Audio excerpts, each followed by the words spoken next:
Hey everybody, it's Rob from Flailthroughs. This is Gundam Battle Operation 2, and this is a round I got in the Berga Giros Black Vanguard type.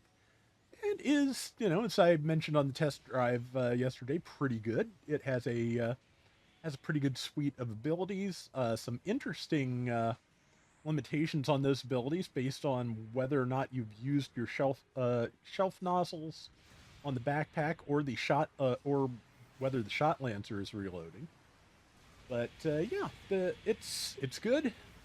I got followed into the tunnel here or actually no, I followed someone into the tunnel and then I got followed in return. But yeah, the I actually landed a shield parry there. It might be my first ever. If not, it's got to be close. Quite possibly first against a living target. Because I think I landed some in practice with I think the F91 or F90. Not 100% sure, but let's see. Unicorn, full armor unicorn is down.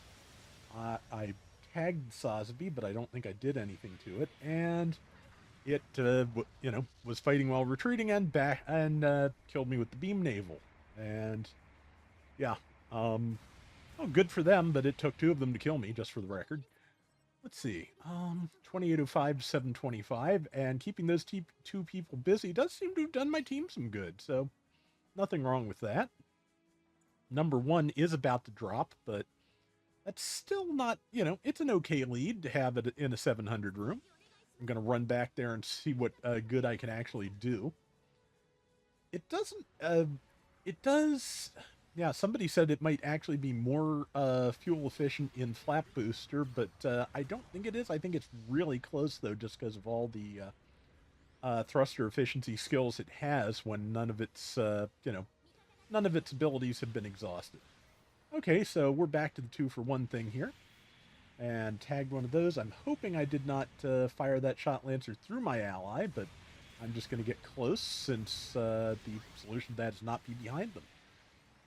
The ally is right there and got the kill. So yeah, that is that Sazabi dealt with, and now time to get back to the battle. Ah, it's G-Doors. Nice. I think I mentioned I did roll that on the guaranteed banner, which I'm really tempted to roll on one more time. But yeah, got that.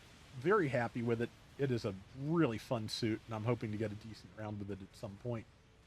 But yeah, I really kind of wanted to hit that Berga Giros out of the air, but didn't quite, but I did catch it on the landing. And yeah, I was going to try and follow up with the Shot Lancer, but of course the ranged version was reloading, so I had no shot to lance. And now that Berga is just going to wreck me. I mentioned during the test drive even though the shelf nozzle description says if the shelf nozzles are depleted, you don't have the ability to fire while boosting, and also you're supposed to have your melee change. That only happens if you are totally out of shelf nozzles. So otherwise, the Shot Lancer melee keeps the, lunge. I'm wondering if that is a bug or if that is on purpose. I honestly don't know which way to go with that, but I guess we'll find out if they fix it or if they change it or not. I'll say change because, like I said, don't know if it needs fixed. Would rather it wasn't, but yeah, that combo worked out pretty well, and I managed not to get hit by number 4 as they moved in too, so yeah, I'm going to call that an all-around success. Number 4 is fighting somebody. I think it's... not sure what it is, but I think it's the Berga Giros again, quite possibly.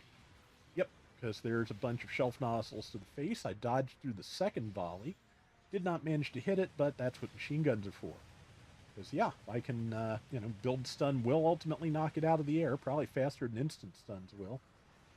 Took the lunge just to clear distance. Dodged back. Unfortunately, this Unicorn Gundam and I both kind of got tagged by the nozzles, and I think I may have fired my Shot Lancer through an ally again. I got to be careful about that. It does have piercing, but in that narrow tunnel, it's kind of a difficult thing to do. I was talking to Maelstrom last night, and he was saying a lot of people need to be are fighting in those tunnels just because if you're playing something large like a Unicorn Gundam and you need some relief from all the all the gnats that are chasing you around, you know, that's a good place to be because you cannot get swarmed too hard. But yeah, um, yeah, like I said, I like the Berg Giros. It's going well. I used Shield Bash just because it's what I had handy. I wanted to not get. I think my Shot Lancer was reloading, and I didn't want to get caught again.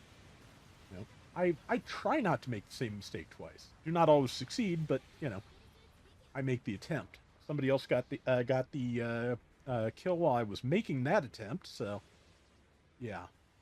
I was thinking about going after somebody, but just so decided it was a good idea to just hang back and stick with the team, especially since the team's here at the base, and we both missed each other with shelf nozzles, which no great harm there. No harm done, fortunately slash unfortunately, depending on which side of the nozzle you're on.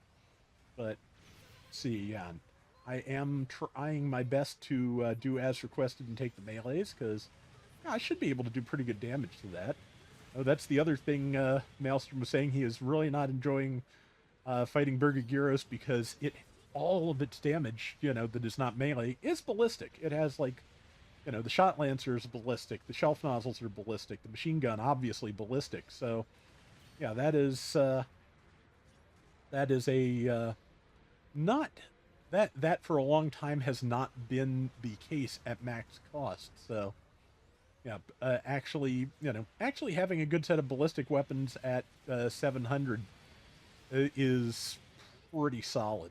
Because, yeah, for a long time there, with all the funnels and all those other things, most people not building for ballistic defense as their primary defense, which means, yeah, you have a lot of opportunity to, hit people with probably their weakest defense. Because I know I tend on higher level suits, I tend to prioritize beam and melee. So yeah, that's going to be something that as more crossbone suits come into the game, does not really factor in as much as it used to.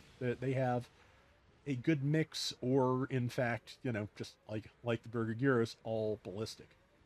Going to be interested to see. This is specifically the Black Vanguard Berga Giros, which has a really nice paint job. Very looks really good in these colors. But there's also one that is primarily purple with, I think, white trim, which is the general mass production type. Yeah, and that was just me getting caught with Shot Lancer reloading again. So yeah, that is a thing. But yeah, that's the I'll be interested to see what they do with that. I would imagine, the most obvious one would be to make it a raid, but I'm kind of hoping they might, have some other variants in the skill set, because they usually do. They don't usually just do, this is a, raid flavored general with, no changes. But yeah, that was a decent round, I think. The thing is fast. It's got a lot of cute tricks. I only went 3 and 2, but I got 108,000 damage, so I'm pretty pleased with that. And that is going to do it for today's Gundam Battle Operation 2. We'll be back soon with more. Till next time, everybody take care and have fun. Later. Sadly, as best as I can tell, there are not a lot of representations of the Berga Giros out there.